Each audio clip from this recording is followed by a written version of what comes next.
Hello दोस्तों, आप सभी का स्वागत है आपके अपने चैनल बी यूनिक पे। दोस्तों, आज मैं आपको इकिगाई बुक से find the flow in everything you do इस चैप्टर की समरी देने वाला हूँ।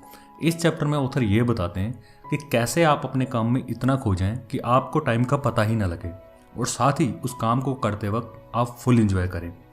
कैसे आप अपने फ्री टाइम और काम से जीवन में ग्रोथ हासिल करें। So let's play the game going with the flow. सोचिए आप स्कीइंग कर रहे हैं, अपनी फेवरेट स्लाइड से नीचे उतर रहे हैं फुल स्पीड में। कंडीशंस भी बिल्कुल परफेक्ट हैं। आपसे जितना हो सकेगा आप उतना स्कीइंग में खोए हुए हैं। उस समय आपको कुछ ध्यान नहीं आएगा, ना पास्ट का ना फ्यूचर का। बस आप उस मोमेंट में प्रेजेंट रहेंगे। आपको ध्यान रहेगा सिर्फ अपनी स्कीइंग का और अपना। आप उस अनुभव में इतना खो जाएंगे कि किसी का भी ख्याल उस टाइम पे आपके मन में नहीं आएगा। आपका ईगो पीछे रह जाएगा और आप जो स्लाइड्स कर रहे हैं बस उसी में रह जाएंगे। ये एक्सपीरियंस बिल्कुल ब्रूस ली के स्टेटमेंट जैसा है, that is be water my friend. जब भी हम कोई ऐसा काम करते हैं जिसमें हम फुल इंजॉय करें, तब हमें टाइम का पता ही नहीं लगता। जैसे कोई फेवरेट डिश बनाना और पता ही नहीं लगता कि कब 2 घंटे निकल गए। कोई अपना फेवरेट टॉपिक पे बुक पढ़ना, कोई वीडियो देखना या अपनी फेवरेट गेम को एंजॉय करना, टाइम का पता ही नहीं लगता कि कैसे निकल गया। और हाँ, इसका अपोजिट भी होता है।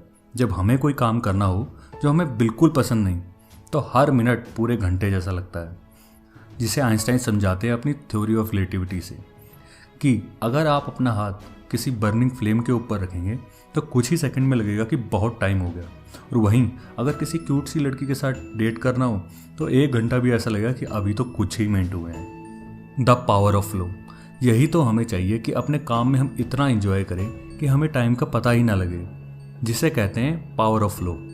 इस पावर का सही यूटिलाइज होगा अगर हम इसे यूज़ करें उन एक्टिविटीज़ पे फोकस करने में जिससे हमारा अनुभव बढ़े, ना कि थोड़ी सी देर के प्लेजर में, जैसे कुछ मीठा खा लेना या ड्रग्स या अल्कोहल अब्यूज़ करना या टीवी के सामने बैठे बैठे चॉकलेट खाते रहना। फ्लो ऐसा स्टेट है जिसमें हमें अपने काम के अलावा कुछ भी ध्यान नहीं रहता, और ये इतना इंजॉयबल होता है कि लोग इसे बार बार करना पसंद करते हैं, हर कीमत पे।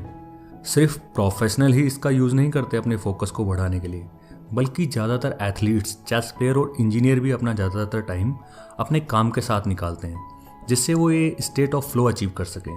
एक रिसर्च के अनुसार एक चेस प्लेयर उसी तरह इस स्टेट ऑफ फ्लो में चला जाता है जब वो अपने मैच में होता है, जैसे एक मैथमेटिशियन अपने फॉर्मूला पे काम कर रहा हो या कोई सर्जन ऑपरेशन थिएटर में अपने केस में हो। ये स्टेट ऑफ फ्लो हर जगह मिलता है, दुनिया के हर कोने में और हर कल्चर्स में। लेकिन हमारे दिमाग में ऐसा क्या होता है जिस टाइम हम इस स्टेट में होते हैं? जब हम फ्लो में होते हैं तब हम एक पर्टिकुलर टास्क पे कंसंट्रेट करते हैं बिना किसी डिस्ट्रैक्शन के। इसका उल्टा भी होता है जब हम कोई काम करना चाहते हैं लेकिन हमारा दिमाग दूसरी जगह रहता है। जब आप बार बार अपना फोकस खो दो वो काम करने में जो बहुत इंपॉर्टेंट है, तो आप ये 7 कंडीशंस यूज़ कर सकते हैं इस स्टेट में जाने के लिए। The 7 conditions for achieving the flow. ये जानो कि आप क्या करना चाहते हो, फिर ये जानो कि आप उस काम को कैसे कर पाओगे, और फिर आप इस काम को कितना अच्छे से कर पा रहे हो। उसके बाद फिर आप ये जानो कि आपका एंड गोल क्या होना चाहिए, और इस दौरान आए चैलेंजेस को एक्सेप्ट करो। फिर आप वो स्किल सीखो जिससे आप उन चैलेंजेस से आगे जा सको, और फिर अपने आप को सारी डिस्ट्रैक्शन से दूर कर लो। अब मैं आपको वो सारी स्ट्रैटेजीज बताता हूँ जिससे आप ये स्टेट ऑफ फ्लो अचीव कर सको। स्ट्रैटेजी 1, मुश्किल टास्क का चुनाव करो, लेकिन बहुत ज़्यादा मुश्किल का नहीं। कोई भी काम, जॉब या स्पोर्ट्स के लिए कुछ रूल्स होते हैं, और उन्हें फॉलो करने के लिए हमारे पास कुछ स्किल्स का होना ज़रूरी है। अगर वो रूल्स बहुत आसान है हमारी स्किल से जो उस काम, खेल या जॉब के लिए चाहिए, तो ये स्वाभाविक है कि हम थोड़ी ही देर में उससे बोर हो जाएंगे। और दूसरी तरफ अगर वो रूल्स बहुत ज़्यादा डिफ़िकल्ट हैं हमारी स्किल से, तो हम फ्रस्ट्रेट होकर उस काम को छोड़ देंगे। एग्जाम्पल के लिए, अगर आप कोई क्वांटम मैकेनिक्स की बुक पढ़ रहे हैं और आप फिजिक्स के कोई स्पेशलिस्ट भी नहीं हैं, तो आप कुछ ही मिनट में वो बुक बंद कर देंगे। और ऐसे ही अगर आप कोई ऐसी बुक पढ़ रहे हो जो आपको पहले से ही रटी हुई है, तो आप बहुत जल्दी बोर हो जाएंगे। हालांकि अगर बुक में वो नॉलेज है जिसे पढ़ के आप सीख सकें, तो हम स्टेट ऑफ फ्लो को अचीव कर सकते हैं। तो आइडियल ये है कि हमें बीच का रास्ता ढूंढना चाहिए जो थोड़ा मुश्किल हो, जिसकी वजह से हम अपने कंफर्ट जोन से बाहर निकलकर उस टास्क को कंप्लीट करें। हम जितना ज़्यादा टाइम कंसंट्रेट कर पाएंगे उतना ही काम डिफ़िकल्ट से आसान हो जाएगा। अगर आप एक ग्राफिक डिज़ाइनर हैं तो आप अपने काम के लिए एक नया सॉफ्टवेयर सीख सकते हैं। अगर आप एक प्रोग्रामर हैं तो आप कोई नई गेमिंग लैंग्वेज सीख सकते हैं, और अगर आप एक डांसर हैं तो आप अपनी अगली परफॉर्मेंस के लिए कोई नया स्टेप सीख सकते हैं। आप थोड़ा सा एक्स्ट्रा ऐड कर दीजिए जिससे आप अपने कंफर्ट जोन से बाहर निकल सकें। एग्जाम्पल के लिए आप YouTube पे सर्फिंग करते करते कोई एक ऐसा वीडियो देख सकते हैं जिससे आपको कुछ नया सीखने को मिले। Strategy 2, have a clear and concrete objective. Video games खेलना, बोर्ड गेम्स खेलना या कोई स्पोर्ट्स खेलना बहुत शानदार तरीके हैं फ्लो ऑफ स्टेट को अचीव करने के लिए, क्योंकि इसमें आपको पता है कि आपका गोल या टारगेट क्या है। आपको अपनी पिछली परफॉर्मेंस से थोड़ा सा और अच्छा करना होता है। एक स्टडी के अकॉर्डिंग किसी भी MNC के एम्प्लॉय की नंबर 1 कंप्लेंट होती है कि उनके बॉसेस उनकी टीम को उनके मिशन के बारे में क्लियरली कम्युनिकेट नहीं कर पाते, जिसकी वजह से वो अपना ऑब्जेक्टिव फाइंड आउट नहीं कर पाते, और साथ ही वो उन डिटेल्स को मिस कर देते हैं जो बहुत ज़रूरी है प्लानिंग और स्ट्रेटजी डिसाइड करने के लिए। ये बिल्कुल ऐसा ही है जैसे आप समंदर में निकल गए नक्शे के साथ, लेकिन बिना ये डिसाइड किए कि जाना कहाँ है। ये बहुत ज़रूरी है कि आपको पता हो कि आपको जाना कहाँ है, केवल एक कंपास के सहारे बजाय सिर्फ एक मैप के। मतलब केवल कंपास की मदद से आप अपने डेस्टिनेशन पे पहुंच सकते हैं क्योंकि आपको डेस्टिनेशन का पता है, लेकिन अगर आपके पास एक डिटेल्ड मैप है और आपको डेस्टिनेशन का ही नहीं पता तो आप घूमते ही रह जाएंगे। इसी तरह आपको अपने गोल के बारे में भी पता होना चाहिए, वहाँ जाने का रास्ता आप बना ही लेंगे। कुछ क्वेश्चंस जो आपको अपने से पूछने चाहिए, जैसे आज मैं अपने स्टूडियो में क्या ऑब्जेक्टिव लेके आया हूँ, आज मैं स्टडी करते वक्त कितना सिलेबस कंप्लीट करूँगा, आज मैं कितने वर्ड्स लिखने वाला हूँ जिससे मैं अपना आर्टिकल पूरा कर सकूँ नेक्स्ट मंथ तक, मेरी टीम का क्या मिशन है। आपको अपना गोल तो क्लियर होना ही चाहिए, लेकिन उसको अचीव करते समय आपका पूरा फोकस उसको अचीव करने के लिए जो प्रोसेस है उसमें होना चाहिए। नहीं तो हम बस अपने गोल की ही रट लगाते रह जाएंगे और उससे अचीव कर ही नहीं पाएंगे। एग्जाम्पल के लिए, जब कोई भी प्लेयर अपनी परफॉर्मेंस देने उतरता है तो उसका गोल होता है गोल्ड अचीव करना। उसे उस गोल्ड मेडल की चमक बार बार आंखों के आगे आती है जो उसका गोल है। वो अपने दोस्त, रिश्तेदार, करीबी और सबसे ज़्यादा अपने देश के लिए कमाई इज्जत के बारे में सोचने लगता है, लेकिन वो परफॉर्मेंस देते समय ये नहीं सोचता। वो प्रोसेस फॉलो करता है और पूरा फोकस परफॉर्मेंस पे देता है और गोल्ड लेके ही आता है। वहीं दूसरी ओर अगर उसकी परफॉर्मेंस के समय गोल्ड मेडल नज़र आ जाए तो ये पक्का है कि उस टाइम वो गलती ज़रूर करेगा और कंपटीशन में जीत नहीं पाएगा। एक और एग्जांपल बताता हूँ। सोचिए एक राइटर है और उसे अपनी नॉवल अगले 3 मंथ में कंप्लीट करनी है। यहाँ ऑब्जेक्टिव और गोल क्लियर है, लेकिन वो उसकी बस रट ही लगाती रहती है।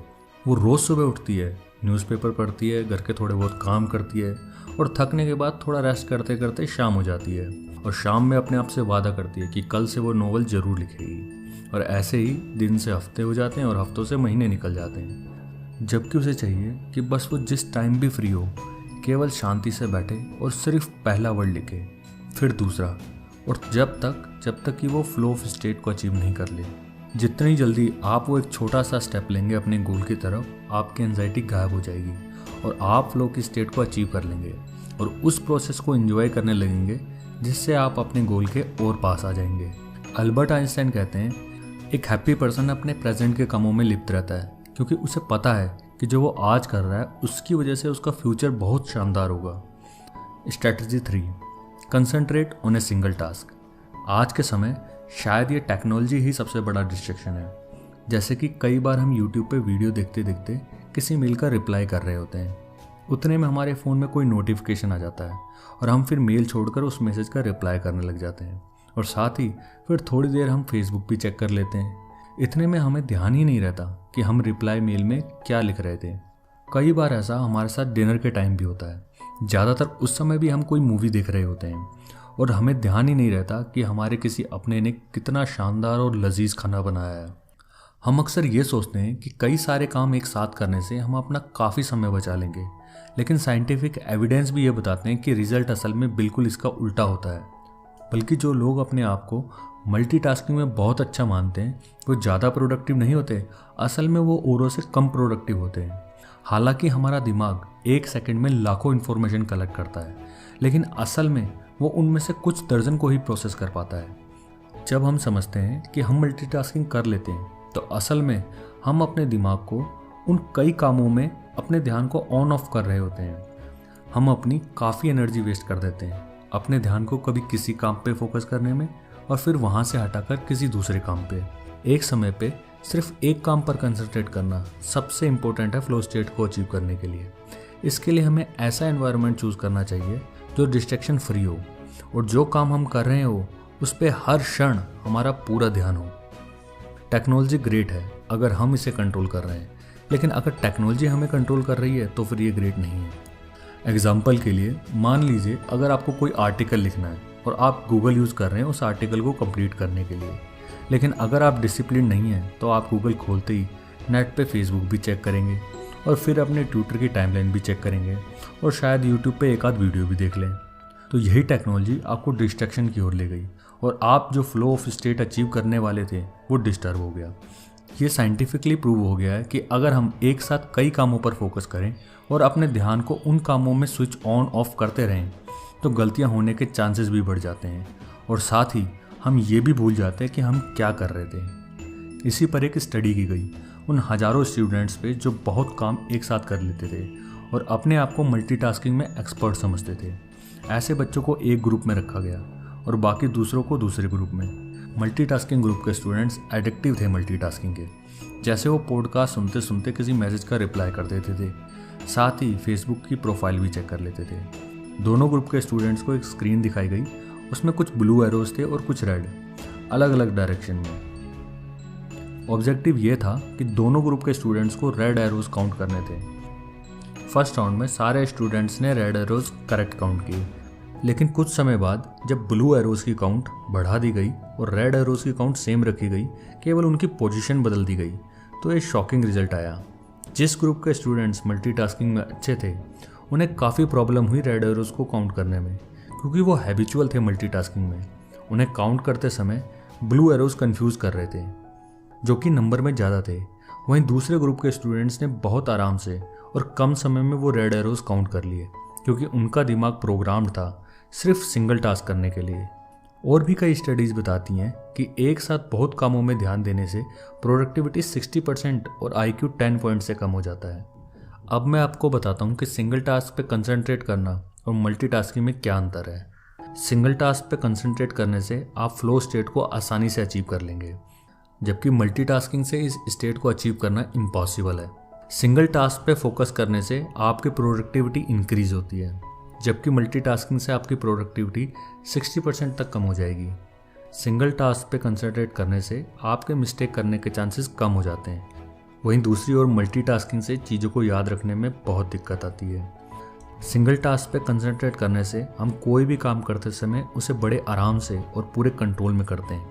वहीं दूसरी ओर मल्टीटास्किंग करने से हमारा स्ट्रेस बढ़ता है, क्योंकि उस टाइम पे हमें ये फील हो रहा होता है कि ये काम हमारे कंट्रोल से बाहर है। सिंगल टास्क पे फोकस करने से हम उस काम पे पूरा फोकस कर पाते हैं। वहीं मल्टीटास्किंग करने से हमें इंजरी भी हो सकती है, क्योंकि हमारा ध्यान फोकस ही नहीं होता, कभी फ़ोन पे कभी आसपास की चीज़ों पे रहता है। सिंगल टास्क पे कंसंट्रेट करने से हमारी क्रिएटिविटी इंक्रीज होती है, वहीं दूसरी ओर मल्टीटास्किंग करने से हमारी क्रिएटिविटी डिक्रीज होती है। तो अब ये सवाल आता है कि हम कैसे अपने दिमाग को ट्रेन करें कि ये सिंगल टास्क पे फोकस करे और बाकी सारी डिस्ट्रैक्शन से दूर रहे। उसके लिए आपको ये पॉइंट्स ध्यान रखने चाहिए। फर्स्ट, सोने से 1 घंटा पहले और उठने के 1 घंटे बाद तक आपको कोई स्क्रीन नहीं देखनी है, चाहे वो मोबाइल की हो, लैपटॉप की या टीवी की। नेक्स्ट, फ्लो स्टेट को अचीव करने से पहले आपको अपना फ़ोन 1 घंटे पहले स्विच ऑफ कर देना है, क्योंकि जो काम आप शुरू करने जा रहे हैं उस टाइम पे उससे ज़्यादा इंपॉर्टेंट काम और कोई नहीं है। और अगर फ़ोन बहुत ज़रूरी है तो आप उसमें डू नॉट डिस्टर्ब वाला ऑप्शन ऑन कर दीजिए, जिससे बस कुछ ही लोग आपको उस टाइम पे कॉल कर पाएँ। नेक्स्ट, हफ्ते में 1 दिन चूज़ कर लीजिए जिसमें आप टेक्नोलॉजी फास्टिंग पे रहेंगे, चाहे वो सैटरडे हो या संडे। नेक्स्ट, दिन में सिर्फ 2 या 3 बार ही मेल चेक कीजिए और उसके लिए भी टाइम अलॉट कर दीजिए। और हाँ, ये फॉलो भी करना है। आप पोमोडोरो टेक्निक का भी इस्तेमाल कर सकते हैं। इसमें आप अपने अकॉर्डिंग 25 मिनट काम को दीजिए और फिर 5 मिनट रेस्ट को, या आप 50 मिनट काम को दीजिए और फिर 10 मिनट रेस्ट को। आप अपने अकॉर्डिंग ये साइकिल प्लान कर लीजिए और उस पर डिसिप्लिन दिखाए हर साइकिल पे। कोई भी मोटिवेशनल लाइन बोल के आप अपना काम शुरू कीजिए और ख़त्म करने पर रिवार्ड प्लान कीजिए। जब भी डिस्ट्रैक्टेड फील करें, अपने ब्रेन को ट्रेन करिए प्रेजेंट में लाने के लिए। आप इसके लिए मेडिटेशन भी प्लान कर सकते हैं। ऐसी जगह काम प्लान करिए जहाँ डिस्ट्रैक्शन कम हो। अगर आप स्टडी प्लान कर रहे हैं तो आप एक लाइब्रेरी विजिट कर सकते हैं। या ऐसा रूम जहाँ टीवी ना हो। अगर आप म्यूज़िक इंडस्ट्री में हैं तो आप कोई स्टूडियो विजिट कर सकते हैं। अपने काम को थोड़े थोड़े टाइमलाइन के अकॉर्डिंग डिवाइड कर दीजिए। एग्जाम्पल के लिए अगर आप एक राइटर हैं तो आप सुबह उठ के कंटेंट सर्च कर सकते हैं नेट पर, आफ्टरनून में उसे कॉपी पे लिख सकते हैं और शाम को आराम से सोफे पे बैठ के उसे रिव्यू या एडिट कर सकते हैं।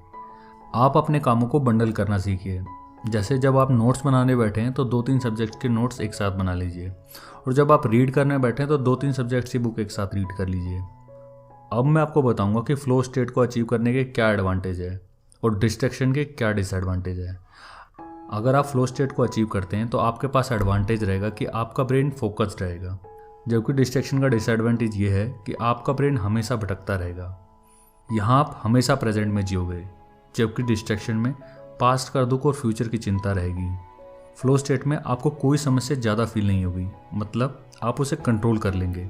वहीं दूसरी ओर डिस्ट्रैक्शन से आप हमेशा छोटे छोटे रोज के कामों को सोचते रहेंगे और दूसरे लोग भी आपका नज़रिया बदलते रहेंगे। फ्लो स्टेट में आपको काम करते समय आपको घंटों का भी पता नहीं लगेगा, वहीं दूसरी ओर डिस्ट्रैक्शन में आपको हर मिनट काउंट करना पड़ेगा। इस स्टेट में आप हमेशा कंट्रोल महसूस करेंगे, वहीं डिस्ट्रैक्शन में आपको कंट्रोल ही नहीं रहेगा, क्योंकि आपके बहुत से काम पूरे ही नहीं होंगे, सभी काम अधूरे पे रुक जाएंगे। फ्लो स्टेट में हम अपनी तैयारी पूरी रखेंगे, वहीं डिस्ट्रैक्शन में हम अपना काम बिना तैयारी के शुरू कर देंगे, जिसकी वजह से काम में गलतियां भी होंगी।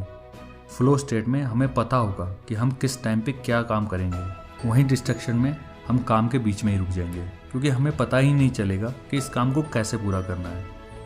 फ्लो स्टेट में हम अपने विचारों की मदद से किसी भी रुकावट का सॉल्यूशन फाइंड आउट कर लेंगे, वहीं डिस्ट्रैक्शन में हम अपने काम के बीच में कई बार अटकेंगे, उलझने भी ज़्यादा होंगी और डिसीजन भी हम दूसरों की मदद से ले पाएंगे। फ्लो स्टेट को अचीव करना काफ़ी इंजॉयबल होता है, जबकि डिस्ट्रैक्शन